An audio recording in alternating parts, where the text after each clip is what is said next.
So I'm standing in my hallway Thursday night at 6:47 p.m. holding this chocolate ganache cake I spent 3 hours making after work, and I can hear Maxwell and his buddies absolutely losing it in the living room, like howling drunk laughter. I'd left my office early, picked up our daughter Nora from daycare, dropped her at my parents' house, grabbed all the party supplies from Target, and busted my ass to get home before he did to set up his surprise 30th birthday party. Except he beat me home. And I walk in to find 5 grown men sprawled across my sectional with beer cans everywhere, watching something on our TV that has them cackling like hyenas. Our wedding video. They're watching our wedding video from 3 years ago. I'm frozen in the doorway with this cake, and Anthony points at the screen going, "Look, here it comes." And Maxwell goes, "Oh man, watch this." And I see myself on screen in my wedding dress talking to my aunt by the dessert table. The camera pans and there's Maxwell near the bar with Lisa. My best friend since high school, Lisa. My maid of honor, Lisa. And even in the video, you can see him lean in and kiss her. Like actually kiss her. Not a peck. His hand is on her waist and everything. I never saw this happen at my own wedding because I was busy with 200 other guests, but there it is on video, clear as day. And Maxwell goes to his friends, "Remember when I kissed Lisa during the reception? She could not resist me that night." And his friend Simon is dying laughing, going, "Your wife never suspected a thing, she was too busy with guests." And Maxwell just shrugs and says, "She's so naive." I'm still standing there, cake in my hands, decorations in my car. My phone is in my back pocket and I pull it out so carefully and start recording, because what the actual hell is happening right now? Then Maxwell takes another sip of his beer and says, "Been secretly meeting her for 2 years now." His boys are high-fiving him. Anthony goes, "2 years, man, that's impressive." And Maxwell goes, "Honestly, I only stay because her dad pays our mortgage and she does everything around the house like a maid anyway, so why would I leave?" They all clinked their beers together. Clinked them, like it was something to celebrate. I recorded a solid 2 minutes of this before my hands started shaking too much. They were ranking Lisa versus me, discussing how Lisa is more fun and doesn't nag about cleaning the garage or spending money, how I'm basically a live-in house manager who happens to share his bed sometimes. Maxwell said those exact words, live-in house manager. I backed out of the hallway so quietly, put the cake on the kitchen counter, walked outside, sat in my car in my own driveway for like 20 minutes just breathing, because I needed to not go back in there and commit a felony. My dad has been paying our mortgage for 2 years since Maxwell's startup failed and he couldn't find work for 8 months. My dad who writes the check every single month because Maxwell promised he was getting back on his feet and just needed time. My dad who thinks Maxwell is a good husband because Maxwell plays the part so well at family dinners. I've been working full-time, doing everything at home, taking care of Nora who just turned 4, meal planning, all the invisible labor, and apparently also being the punchline of jokes with his disgusting friends while he sleep with my best friend. 2 years. 2 years he's been meeting up with Lisa.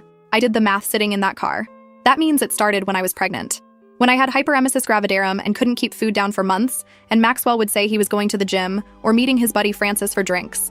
When I was so sick, I couldn't get off the couch and he'd come home at 10 p.m. smelling like perfume, and I actually believed him when he said Francis's girlfriend wore too much perfume, and it got on him when she hugged him goodbye. I called my sister Alicia from the car.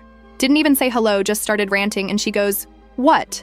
And I'm like, "Yeah, so I just found out Maxwell has been cheating with Lisa for 2 years by walking in on him watching our wedding video with his friends and bragging about it." Alicia goes, "I'm coming over right now," and I'm like, "No," because he doesn't know I know yet, and I need to figure this out. She convinced me to send her the video recording first. Smart. I sent it to her phone and then texted it to myself from 3 different numbers just to be absolutely sure I had backups everywhere. Then I went back inside. They were still watching the wedding video. Now they were on the part where Maxwell and I are doing our first dance, and Simon goes, "Dude, you're literally dancing with your wife while thinking about her best friend," and Maxwell goes, "Makes it hotter, honestly." I walked right past the living room into our bedroom, closed the door, opened his side of the closet, started pulling clothes off hangers and shoving them into garbage bags, the big black hefty ones, grabbed his shoes, his workout stuff, all his stupid graphic tees he thinks are vintage but just make him look like he shops at a middle school. I could still hear them laughing out there. Filled 4 garbage bags before I heard footsteps, and Maxwell opened the bedroom door, going, "Babe, when did you get home?" and saw me standing there with trash bags full of his stuff. He goes, "What are you doing?" And I just stared at him. He's holding a beer. There's a pizza stain on his shirt. This is the man I married. The man I've been supporting financially and emotionally while he screws around with my best friend and makes fun of me to his boys. I said I came home to surprise you for your birthday. Had your favorite cake and decorations in my car. Instead, I got to hear you tell your friends how you've been meeting Lisa behind my back for 2 years and only stay with me because my dad pays your bills. His face went white, like vampire white. He actually stumbled back a step and goes, "Babe, wait, I can explain that wasn't," and I'm like, "Do not call me babe ever again, I have the whole thing on video." That's when he switched tactics. Started saying it was just guy talk, locker room stuff. He was exaggerating to sound cool in front of his friends. I said, "So you weren't kissing Lisa at our wedding reception?" He goes, that was nothing, just a drunk mistake 3 years ago, that's it. So I pulled out my phone and played the video back. Him saying he's been meeting her for 2 years, him saying I'm naive, him saying my dad pays our mortgage like it's a punchline. He tried to grab my phone and I yanked it back so hard I almost dropped it. Told him if he touched me or my phone, I would call the cops right now and have him removed. He backed off but started going into this whole speech about how marriage is hard and he made mistakes, but we can work through this. What about Nora? What about our family? He loves me and we can fix this. I asked him point blank how many times he's been with Lisa in the past 2 years. He wouldn't answer, just kept saying it doesn't matter and we should focus on moving forward. I asked where they meet up. He said that's not important. I asked if it was happening in our house when I was at work, and he goes, no, never here. I would never disrespect you like that. Like, that's where he draws the line on disrespect. His friends were still in the living room. I could hear them being suspiciously quiet now, which means they definitely heard us fighting. Maxwell kept trying to touch my arm, and I kept stepping away, and finally he goes, can we at least talk about this privately without everyone here? And I said, your friends can leave, but you're not staying in this house tonight. He actually laughed, said this is my house too, and I can't just kick him out. I reminded him, my dad pays the mortgage, which means my dad is on the lease, and I'm calling him right now to let him know his son-in-law has been committing fraud by accepting mortgage money under false pretenses while cheating on his daughter. That shut him up real fast. I walked past him back to the living room where Anthony and Simon and the other guys were suddenly very interested in their phones. Told them all to get out of my house. They scattered like roaches. Just grabbed their stuff and ran. Anthony tried to say something to Maxwell on his way out, and I snapped at him to save it. Once they were gone, Maxwell started up again with the whole, we need to talk about this rationally speech, and I cut him off. Said he has 2 options. Option 1 is he packs a bag and leaves tonight and we handle this through lawyers. Option 2 is I call my dad right now, call Lisa's fiancé Beau right now. Because yeah, she's engaged to someone else, and I post the video on Facebook tagging every single person we know. His eyes got so big when I mentioned Beau. He goes, you can't do that, and I'm like, watch me. I had my phone out already pulling up Facebook. That's when he switched to begging, full on begging, saying he'll do anything, he'll cut off Lisa completely, he'll go to counseling, he'll prove he can change. He got down on his knees in our living room and grabbed my hands, and I ripped them away so hard. Told him I want him out of this house in 1 hour. Pack whatever he needs for the next few days because he's not coming back. He can stay with Anthony or Simon or literally anyone else, but not here. Not around me, and definitely not around Nora. He kept trying to negotiate, saying he has nowhere to go, asking if he can at least sleep on the couch, promising he won't bother me. I said an hour and walked back to the bedroom to keep packing his stuff. He followed me, stood in the doorway going, please just let me explain everything, and I whipped around and screamed at him that there is no explanation that makes this okay, that I don't care why he did it or how it started or what his excuse is, that he spent 2 years lying to my face, sleeping next to me at night, playing happy family with our daughter, eating meals I cooked, living in a house my father pays for, all while screwing around with my best friend who I trusted. He tried to say Lisa seduced him, that she came on to him and he was weak. I literally laughed in his face, told him he's a grown man who made choices and he can own those choices like an adult instead of blaming everyone else. Then my phone rang. Maxwell's mom, Juliana. I let it go to voicemail. She called again immediately. I answered and she goes, Maxwell just called me very upset saying you're kicking him out over a misunderstanding and you won't listen to reason. I said there's no misunderstanding, Juliana. Your son has been cheating on me for 2 years with my best friend, and I have video evidence of him bragging about it to his friends. She got quiet. Then she goes, all men have their moments, dear. Don't throw away your marriage over boy talk. I hung up on her. Just ended the call. She texted me 3 times after that and I blocked her number. Maxwell was still standing there and goes, see, even my mom thinks you're overreacting and I lost it. Told him his mother raised a man who thinks cheating is boy talk and lying is acceptable and using his wife's family for money while disrespecting her is totally fine. That his mother is the last person who gets an opinion on our marriage. I gave him the garbage bags I'd already packed and told him to get the rest himself. He took them to his car while I sat on the bed just breathing again because the adrenaline was making me shake. When he came back in for more stuff, I asked him if our entire marriage was a lie. If he ever actually loved me or if I was just convenient. He swore he loves me and this thing with Lisa just happened and spiraled out of control. I asked when was the last time he saw her. He wouldn't answer. I said if it was recent, he better tell me now, and he finally admitted they met up for lunch on Tuesday, 2 days ago. He saw Lisa for lunch while I was at work, and then came home and ate the dinner I made and played with Nora before bed and didn't say a word. I told him I want a divorce. He started crying. Actual tears running down his face saying, please don't do this.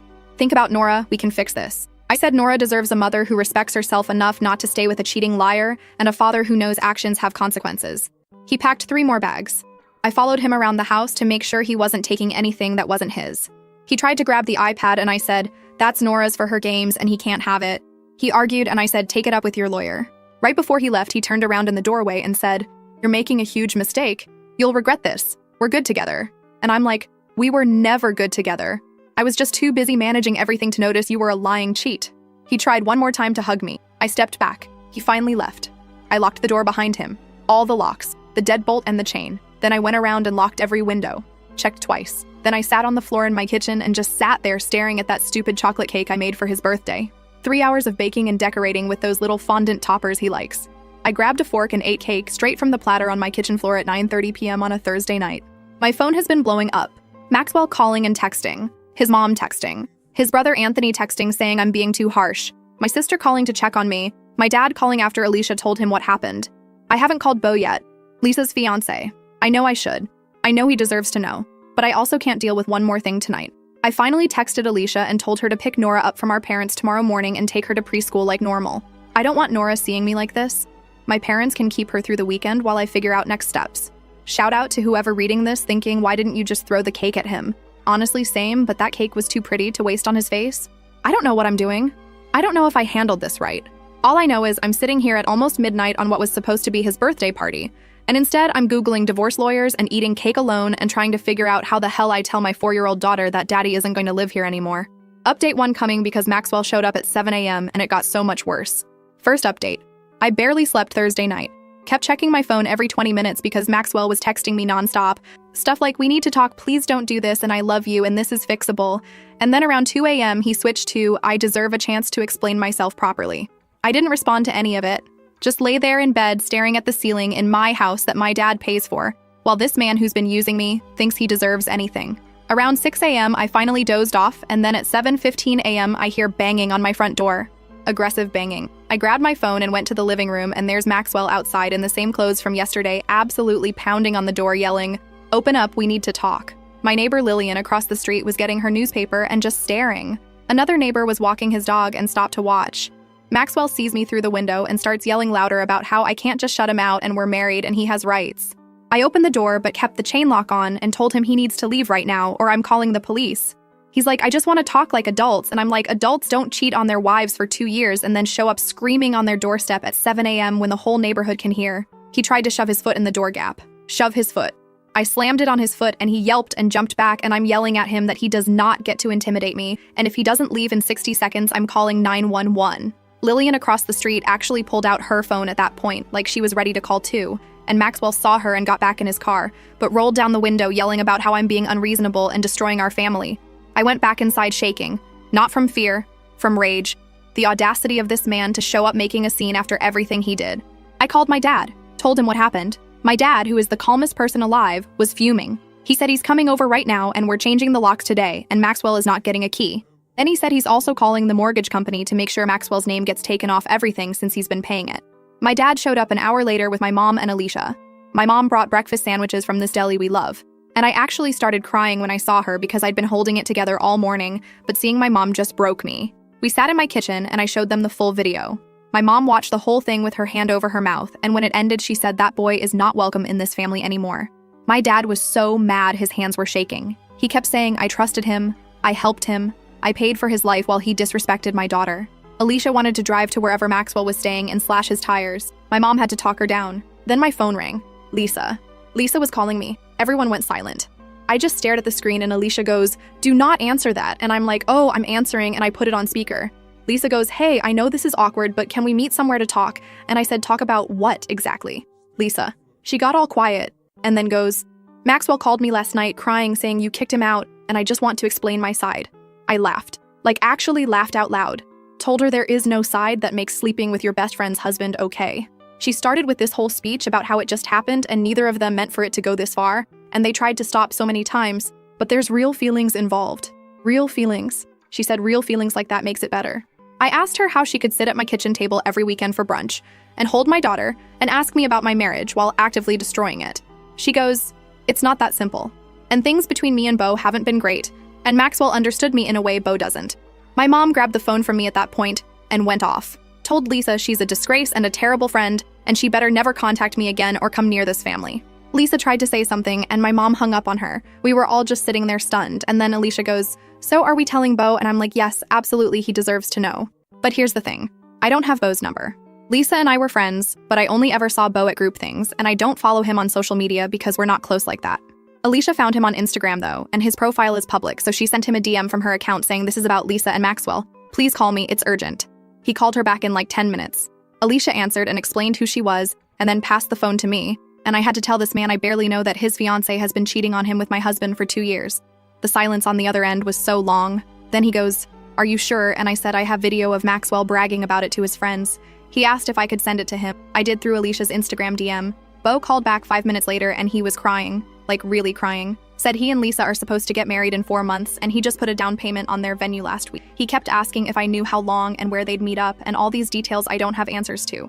I told him I'm so sorry and I only just found out myself, and he goes, "This is not your fault. Thank you for telling me." Then he hung up. My mom made us all sit down and eat the breakfast sandwiches even though nobody was hungry. She's like, "You need food in your system because today is going to be a long day." And she was right. Around 11 a.m., the locksmith showed up and changed all the locks. While he was working, Maxwell's mom, Juliana, showed up. Just showed up at my house unannounced. My dad answered the door and told her she needs to leave, and she pushed past him into my entryway going, "I need to speak with my daughter-in-law." I came out of the kitchen and she's standing there with her purse clutched to her chest, looking all proper and concerned, and she goes, "Sweetheart, I know you're hurt, but you're not thinking clearly." She said Maxwell made a mistake, but he's a good man and a good father, and I need to forgive him for Nora's sake. I told her Maxwell spent 2 years lying to everyone, including his own daughter, while sleeping with my best friend and using my father's money. That's not a mistake. That's a choice he made over and over again. She goes, "Marriage is about forgiveness and working through hard times. Every couple has rough patches." I asked her if she'd stay with her husband if he cheated on her for 2 years, and she got all huffy saying that's different and not the point. My mom came out then and told Juliana she needs to leave my house immediately. They actually got into it right there in my entryway. Juliana saying my mom raised me to give up too easily on my marriage, and my mom saying she raised me to have self-respect and not tolerate being treated like garbage. The locksmith was just standing there with his drill looking uncomfortable as hell. My dad finally got between them and physically escorted Juliana to the door. She turned around and said, "You're going to regret this when Nora grows up without her father," and I lost it. Screamed at her that Maxwell can be a father to Nora without living here and lying to me, and that maybe if she'd raised him better, he'd know how to be a decent human being. She left. My dad locked the new lock behind her. I spent the rest of Friday morning calling divorce lawyers. Found one who can meet with me Monday morning. My dad's paying for it because I cannot afford a divorce lawyer on my salary right now, and Maxwell sure as hell isn't going to pay for his own divorce. Around 2 p.m., I had to go pick up Nora from my parents' house where Alicia had dropped her after preschool. I was dreading it because how do you tell your 4-year-old that everything is changing? But Nora was in a good mood playing with her toys, and she asked where Daddy was, and I just said Daddy is staying somewhere else for a little while.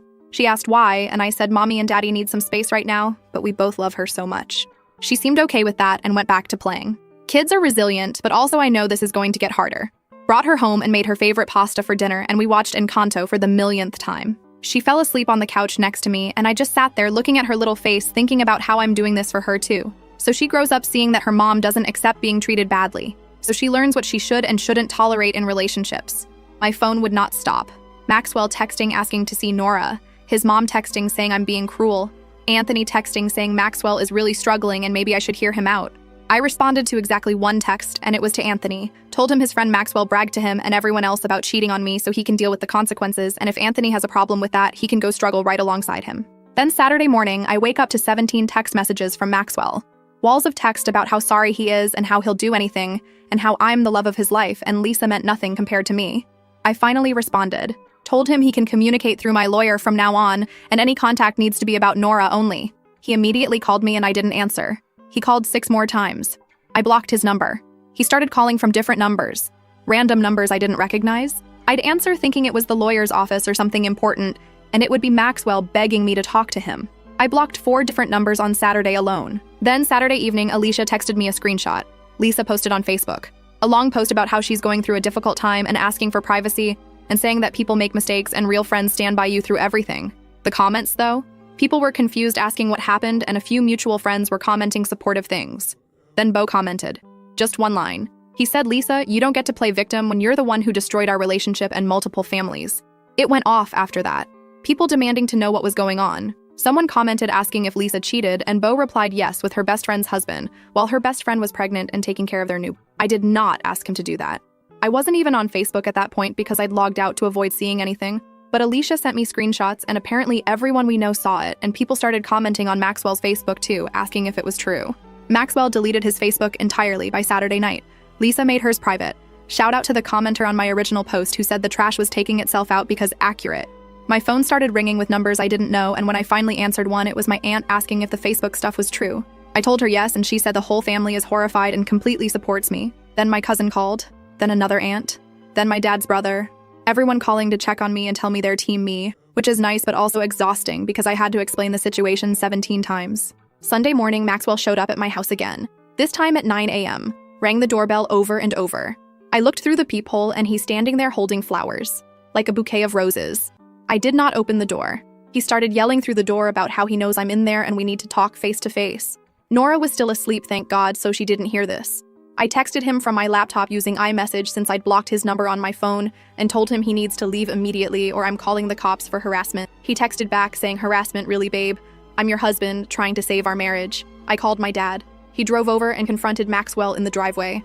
I watched from the window as my dad got in Maxwell's face and said, "If he shows up at this house one more time without permission, he'll file for a restraining order himself." Maxwell tried to argue, and my dad said he's not discussing it, and Maxwell better be grateful he's not getting his ass beat for what he did to his daughter.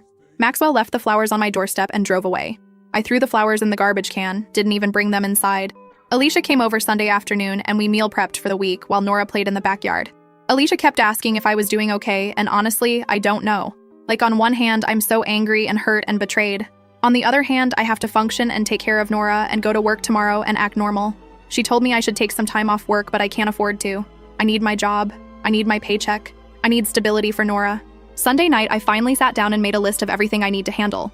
Divorce lawyer Monday, figure out custody arrangement, talk to HR about updating my emergency contacts and beneficiaries, cancel the joint credit card, separate bank accounts. Tell Nora's preschool that Maxwell is not allowed to pick her up without my permission. The list is so long and overwhelming, and I just wanted to cry looking at it, but also I'm done crying over Maxwell. Then Sunday night, around 10 p.m. after I got Nora to bed, I got a text from a number I didn't know. It said, "This is Bo, can we talk?" And honestly, I don't even know what there is to talk about, but I said okay, and he asked if he could call me, and I said yes. Update 2 coming because that phone call with Bo revealed something I definitely was not expecting, and now there's a whole new mess to deal with. Second update, so that phone call with Bo on Sunday night absolutely wrecked me, and I'm still trying to process everything. He called around 10:30 p.m. and started off apologizing for reaching out so late, but he couldn't stop thinking about everything and needed to talk to someone who understands what this feels like. I told him I get it and asked how he was holding up. He said he confronted Lisa on Friday night after I sent him the video. She denied it at first, said Maxwell was lying and exaggerating to impress his friends. But Bo kept pushing, and she finally broke down and admitted they'd been seeing each other, but insisted it wasn't serious, and only happened a few times. I asked him if he believed that, and he goes, no, because then he went through her phone. Lisa had apparently left it on their kitchen counter when she went to take a shower, and he just picked it up and went through everything. Her passcode is his birthday, so it wasn't even hard. He found months of messages between her and Maxwell on Instagram DMs. They have a whole thread going back almost 2 years like I suspected. But here's the thing that made me want to throw up. They weren't just meeting up for hookups. They were talking about being together for real, about leaving us and starting over together. Bo read me some of the messages and I had to put him on speaker because my hands were shaking. Maxwell telling Lisa he thinks about her constantly and wishes he could wake up next to her every morning. Lisa saying she feels more herself with Maxwell than she ever has with Bo. Them discussing how they'd handle custody of Nora and what their life would look like together. They were planning a future. While I was making Maxwell's breakfast and doing his laundry and raising our daughter, and he was texting another woman about leaving me. Bo said there were messages from when I was pregnant with Nora. Lisa telling Maxwell she was jealous watching him play Happy Family. Maxwell saying he wished it was Lisa he was having a baby with instead. My vision literally went blurry when Bo told me that. Then Bo said something that made everything so much worse. He asked me if I knew about the Instagram account Maxwell made under a fake name just to message Lisa without anyone seeing. I had no idea what he was talking about, and Bo sent me screenshots through Instagram DM. Maxwell made a whole fake account with a random guy's photos as the profile picture and a generic name like James Peterson or something. That's how they communicated most of the time, so if anyone saw their phones, it wouldn't look suspicious. Bo only found it because Lisa had it saved in her close friends list or something technical I don't fully understand. I spent an hour on the phone with Bo just going through everything. He told me Lisa had been lying to him for months about where she was going, saying she had work events or girls' nights when really she was meeting Maxwell. They'd go to this hotel about 30 minutes outside town. The same hotel every time. Room 347 apparently because they mentioned it in multiple messages like it was their special place. I wanted to scream. This wasn't just cheating. This was a whole secret relationship with plans and routines and their own little world that existed alongside our real lives. Bo asked me if I knew when it started exactly, and I said Maxwell told me 2 years, but I don't know beyond that. Bo pulled up the earliest Instagram DM he could find, and it was from March 2023, right after Nora turned 2, right when Maxwell's job was failing and he was spiraling about money and I was working overtime to keep us afloat. I asked Bo what he's going to do, and he said he already ended things with Lisa. told her to move out of their apartment. She's been staying with her parents since Friday night and has been blowing up his phone trying to explain herself, but he's done listening.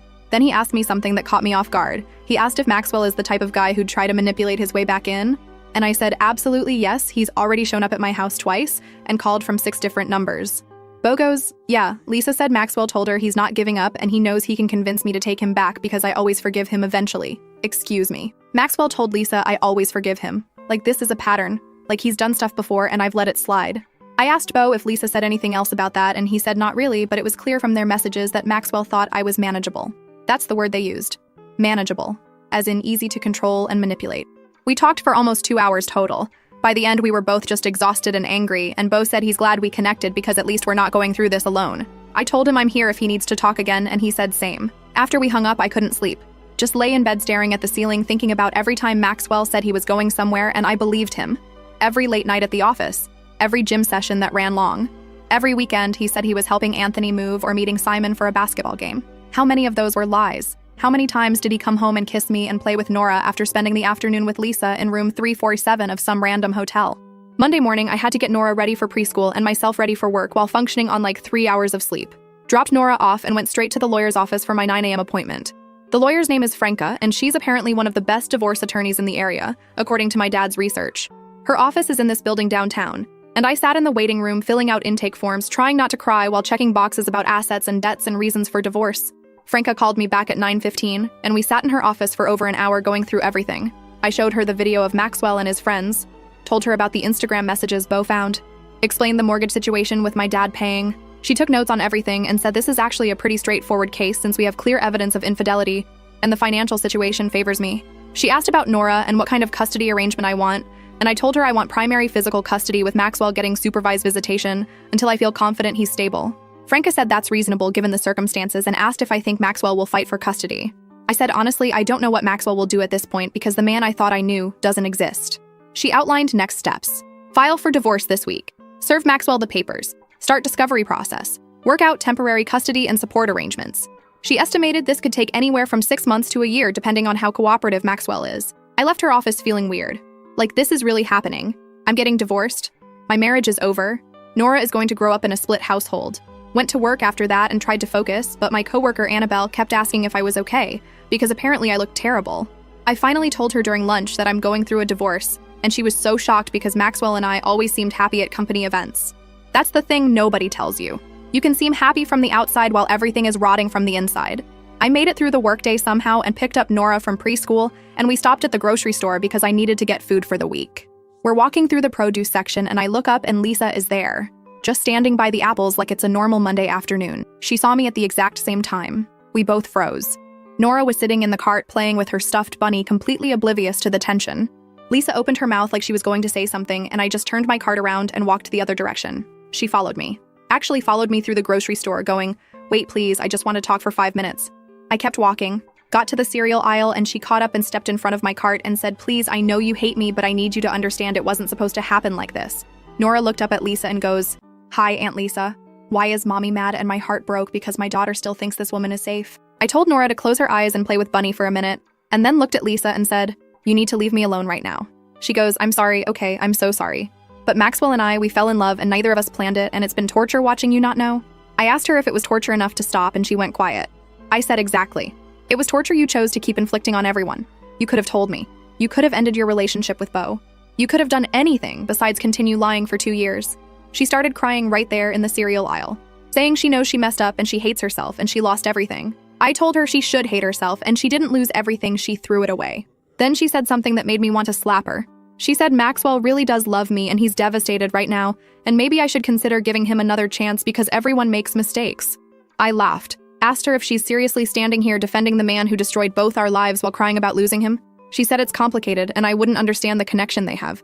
I told her I understand perfectly. 2 selfish people found each other and decided their wants were more important than everyone else's feelings. That's not a connection. That's just mutual selfishness. Some other woman shopping turned the corner into our aisle and immediately backed away when she saw us clearly having it out. Lisa wiped her eyes and said she hopes someday I can forgive her because she misses her best friend. I told her we stopped being best friends the second she kissed my husband at my wedding, and she lost any right to my friendship when she kept lying to my face for years after that. Then I pushed my cart past her and finished shopping while she just stood there crying. Got home, and Nora asked why Aunt Lisa was sad, and I had to explain that sometimes grown-ups have arguments, and Aunt Lisa did something that hurt Mommy's feelings, so we're not going to see her anymore. Nora seemed okay with that answer, but I know she's going to ask more questions eventually. Tuesday, I went back to work and everything felt surreal. Like I'm just going through motions, answering emails, filing paperwork, talking to clients. Meanwhile, my entire life is imploding. Maxwell texted me from another new number Tuesday afternoon. Said we need to discuss custody of Nora, and can we please meet somewhere neutral to talk? I responded and told him to have his lawyer contact mine. He said he doesn't have a lawyer yet and can't afford one, and I said that sounds like a him problem. He called immediately from that number and I answered, and he launched into this speech about how I'm being vindictive and using Nora as a weapon and he has rights as her father. I told him he should have thought about his rights before he cheated. He said I'm not being fair and I'm punishing him too harshly. Too harshly. Like there's an appropriate punishment level for 2 years of infidelity that I'm somehow exceeding. I asked him point blank if he and Lisa were planning to leave us and be together. He got quiet and then said, "Where did you hear that?" And I told him Bo went through Lisa's phone and found everything. All the Instagram messages, all their plans, all their discussions about leaving us. Maxwell tried to say those conversations weren't serious and they were just venting or fantasizing. I asked him if he really thinks I'm stupid enough to believe that. He said I'm twisting everything to make him look worse than he is. I told him he made himself look bad by cheating on his wife for 2 years and planning a whole secret future with her best friend. He said I don't understand how hard things were for him when his business failed, and I wasn't being emotionally supportive enough. So now it's my fault he cheated because I wasn't supportive enough while I was working full-time and raising our daughter and managing an entire household, plus dealing with his depression spiral. I told him that's the weakest excuse I've ever heard and he's gonna have to do a lot better than that when we're in court. He goes, "We don't need to go to court, we can figure this out ourselves." And I said, "No, we really can't, because I don't trust a single word that comes out of his mouth." He started yelling about how I'm being impossible and I hung up. Blocked that number too. He's now blocked on 5 different phone numbers, and I'm sure he'll find a 6th. Wednesday morning, my dad called and said the mortgage company confirmed Maxwell's name was removed from everything, and my dad is now the sole payer, and if Maxwell tries to claim any ownership, he'll have legal proof he never contributed. That was satisfying, at least. Wednesday night, Nora asked when Daddy is coming home, and I had to sit her down and explain that Daddy is going to live somewhere else from now on, but she'll still get to see him. She asked if it's because of her, and I nearly broke down right there. Told her, "No, baby, it has nothing to do with you. Sometimes grown-up relationships change, but Mommy and Daddy both love you so much." She seemed to accept that, but then asked if Daddy left because I was mean to him, and I wanted to scream because obviously Maxwell said something to her. I told her, "No, sweetie, Mommy wasn't mean. Daddy made some choices that hurt Mommy, and we're going to live separately now, but it's not your fault at all." She cried a little, and I held her and we watched Bluey until she fell asleep on my lap. Thursday morning, Franca called and said the divorce papers are ready to be filed and served. Asked if I knew where Maxwell was staying, and I said probably with Anthony, but I'm not sure. She said she'd hire a process server to track him down. Thursday afternoon, I got a call from Nora's preschool.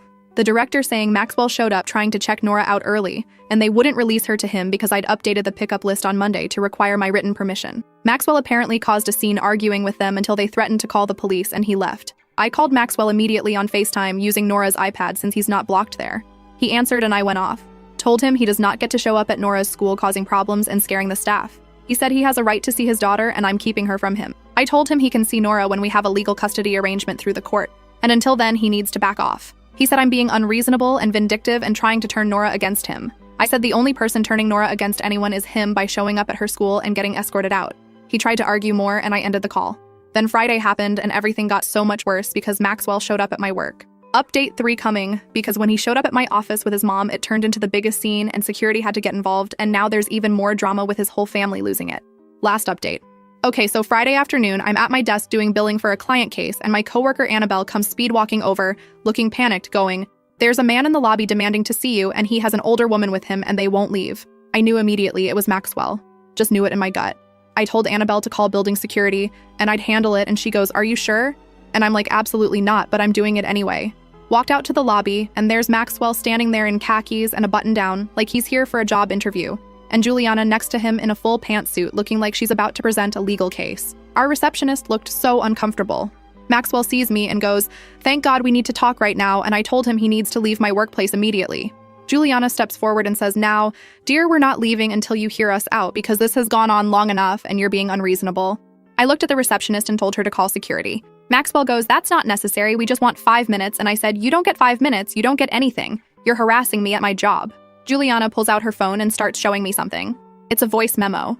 She hits play and it's Maxwell crying, like full sobbing, saying he can't live without me and Nora and he's falling apart and his mom is worried he's going to hurt himself. I stared at her and asked if she seriously just played me a recording of her adult son crying to manipulate me into taking him back. She goes, "It's not manipulation, it's showing you how much pain he's in because of your actions."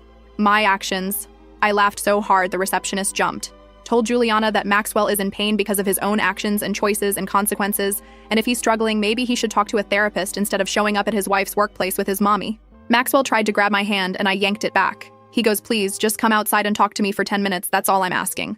I asked him what part of "I have nothing to say to you" does he not understand? He said we have a daughter together and we need to figure this out like adults.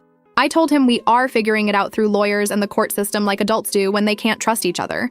He goes, "You're really gonna throw away 3 years of marriage without even trying?" And I said, "You threw it away when you stuck your tongue down my best friend's throat at our wedding reception and then kept screwing her for 2 years. Said that loud. The receptionist's eyes got so wide. Annabelle was watching from the hallway with her phone out, probably ready to record if things escalated. Juliana goes, "There's no need for that kind of language," and I told her there's no need for her to be here at all since this is between me and Maxwell. She said as Maxwell's mother, she has every right to defend her son when he's being treated unfairly. Security showed up then. 2 guys in uniforms asking if there's a problem, and I said yes, these people need to leave the building, they're harassing me. Maxwell tried to argue with security saying he's my husband and he's allowed to talk to me, and security said, "Not on private property when she's asking you to leave." Juliana started going off about how this is ridiculous and she's never seen someone act so cold toward their own husband. Maxwell is trying to talk over her to security, explaining that we're going through a rough patch, but we're working it out. I told security, we are not working it out. I have a restraining order pending and these people are violating my space.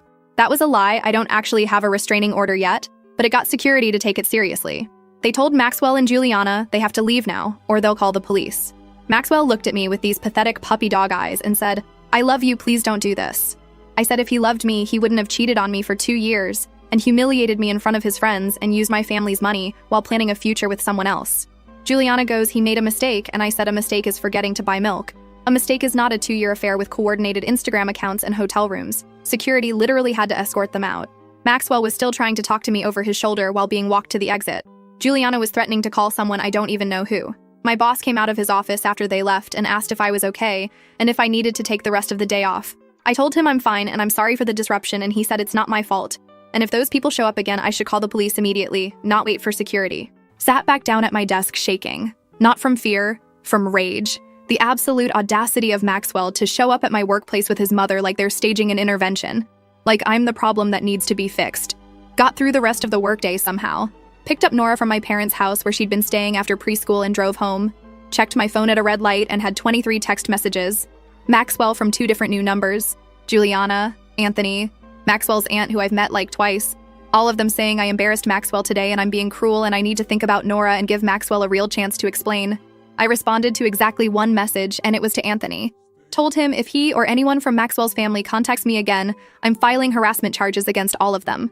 Then I blocked everyone. Saturday morning, Franca called. The divorce papers were served Friday afternoon at Anthony's apartment where Maxwell has apparently been staying.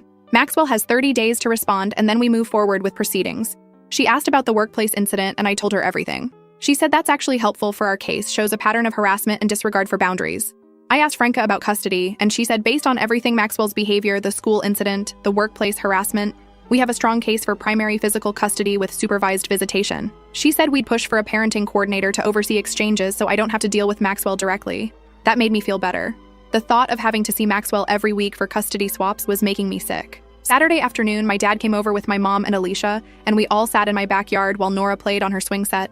My dad said he talked to his lawyer about the mortgage situation, and if Maxwell tries to claim any interest in the house, we have documentation proving he never paid a single dollar toward it. My mom asked how I'm really doing, and I told her honestly, I'm angry and hurt, but also relieved. Like I didn't realize how much stress I was carrying trying to manage Maxwell's moods and keep him happy while doing everything else. Now that he's gone, the house feels lighter even with all the chaos. Alicia said she's proud of me for not backing down, that a lot of women would have caved by now with all the pressure and showing up and family involvement. I told her I'm not caving because the second I do, Maxwell will know he can manipulate me forever, and I'm done being manageable. Sunday, Nora asked when she's going to see Daddy again, and I told her soon we're working out a schedule. She asked if Daddy did something bad, and I said Daddy made some choices that hurt Mommy, and we can't live together anymore. But Daddy still loves her very much. She accepted that and went back to playing with her dolls. Monday morning, Franca called with an update. Maxwell hired a lawyer finally. Some guy who apparently isn't great, but was cheap and willing to take payments. His lawyer already reached out asking if we'd be willing to do mediation instead of going to court, and Franca asked what I wanted to do. I thought about it and told her I want to go to court. I want a judge to see the evidence and make decisions because I don't trust Maxwell to honor any agreement we make privately.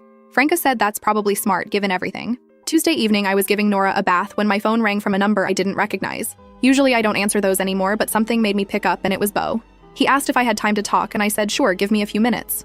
Got Nora out of the bath and settled with a show and called him back. He said Lisa moved out of her parents' house and into an apartment downtown, and she's been trying to contact him constantly. He's blocked her everywhere, but she keeps finding ways to reach out through mutual friends. I asked how he's holding up and he said some days are okay and some days he's so angry he can barely function.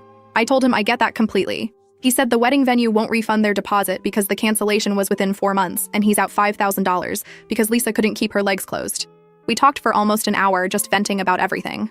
At one point, Bo said, you know what's crazy is they probably still think they're going to end up together.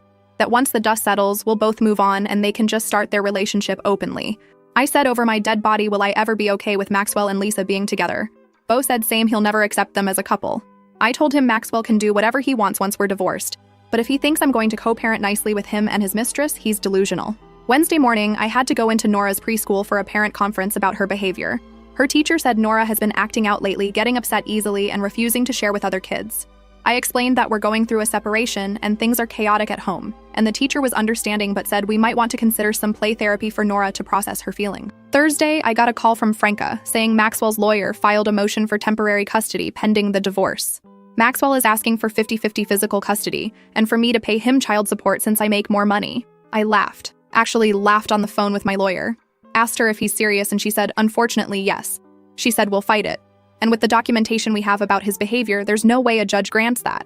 But it shows Maxwell's mindset right now. He really thinks he can cheat on me for 2 years, humiliate me, use my family's money, harass me at work and at Nora's school, and then demand 50-50 custody and money from me. The delusion. Friday morning, 3 weeks after this nightmare started, I dropped Nora off at my parents' house and met Franca at the courthouse for our first hearing. It was just a temporary orders hearing to establish custody and support until the divorce is final. Maxwell was there with his lawyer looking miserable.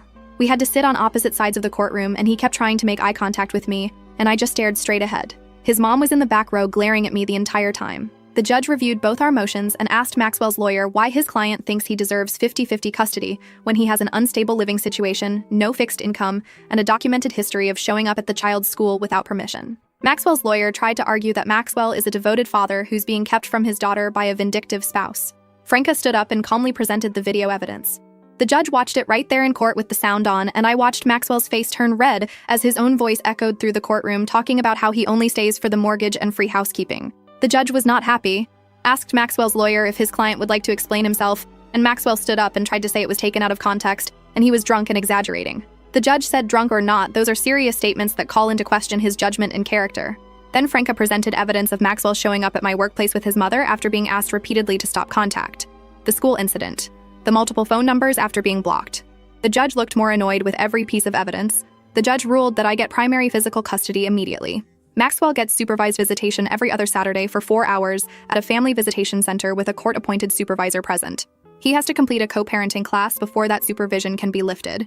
He has to pay me child support based on his earning potential, not his current unemployment. And he's ordered to stay away from my home and workplace or face contempt charges. Maxwell looked like he'd been slapped. His lawyer tried to argue, and the judge shut him down, saying these are temporary orders, and if Maxwell can demonstrate stability and appropriate behavior, we'll revisit in 3 months. We left the courthouse, and Maxwell tried to approach me in the parking lot. I pulled out my phone and started recording and said loudly, "You are violating the judge's order from 5 minutes ago by approaching me right now."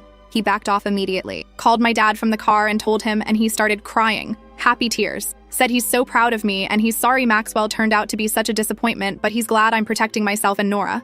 Picked up Nora that afternoon, and we went to the park, just the two of us. Watched her play on the swings and thought about how different our lives are going to be now. It's going to be hard, single parenting while working full-time, dealing with Maxwell's supervised visits, eventually co-parenting if he gets his act together. But we're going to be okay. Better than okay. We're going to be free from his manipulation and lies and using us. I'm done being the woman who does everything and asks for nothing. Done being manageable. Done accepting crumbs and calling it love. To everyone who commented saying I deserve better, thank you. You were right. To everyone who said Maxwell will try to manipulate his way back in, you were also right, but at least I was ready for it. To the person who said the trash took itself out, literally the most accurate thing ever said. I'm 32 years old with a 4-year-old daughter and a divorce in progress, and you know what? I've never felt more powerful in my entire life. Because I chose me. I chose self-respect. I chose to protect my daughter from learning that it's okay to stay with someone who treats you like garbage. And that chocolate cake I made for his birthday? I ate the whole thing over the course of that first weekend, and it was delicious.